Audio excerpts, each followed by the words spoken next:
राष्ट्रपति बनते ही बाइडेन का मुस्लिम वर्ल्ड को बड़ा झटका।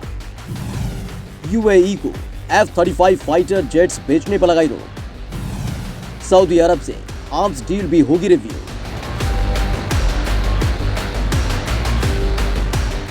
जो बाइडेन ने अमेरिकी राष्ट्रपति बनने के बाद पहले हफ्ते में कुछ अहम फैसले किए हैं, उनके एक फैसले ने ज्यादातर लोगों को हैरान कर दिया है। बाइडेन ने बुधवार रात यूएई को F-35 फाइटर जेट्स बेचे जाने के फैसले पर अस्थायी तौर पर रोक लगा दी है। इतना ही नहीं, अमेरिका के पुराने सहयोगी सऊदी अरब को हथियार बेचे जाने के फैसले को भी रिव्यू किया जाएगा। ये दोनों ही फैसले ट्रंप ने 2019 में किए थे। यूएई को F-35 बेचे जाने पर अमेरिका और ईरान में तनाव बढ़ गया था। बाइडेन एडमिनिस्ट्रेशन ने साफ कर दिया है कि आर्म्स डील के मामले में सभी पक्षों को फिर से देखा जाएगा और इसके बाद ही अंतिम फैसला लिया जाएगा। अमेरिकी विदेश विभाग के प्रवक्ता ने फैसले की जानकारी दी और कहा कि अब इन डील्स पर अस्थायी तौर पर रोक लगा दी गई है। नई सरकार इसका रिव्यू करेगी।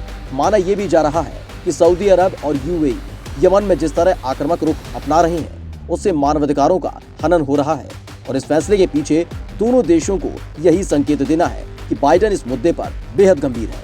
हालांकि प्रवक्ता ने कहा कि जब भी कोई नई सरकार सत्ता में आती है तो इस तरह के फैसले लिए जाते हैं, कुछ डील्स को रिव्यू किया जाता है।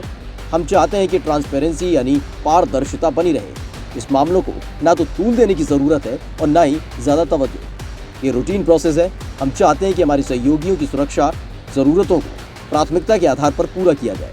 अमेरिका ने यूएई को F-35 देने का फैसला 2019 के आखिर में किया था। ये डील 23 अरब डॉलर की बताई जाती है। ट्रंप के दौरे में उन्होंने अरब देशों और इजराइल को करीब लाने के लिए बहुत मेहनत की। नतीजा ये हुआ कि यूएई समेत 4 अरब देशों ने इजराइल को डिप्लोमेटिक रिलेशन शुरू कर दिए। इजराइल ने यूएई में अपनी एम्बेसी भी शुरू कर दी।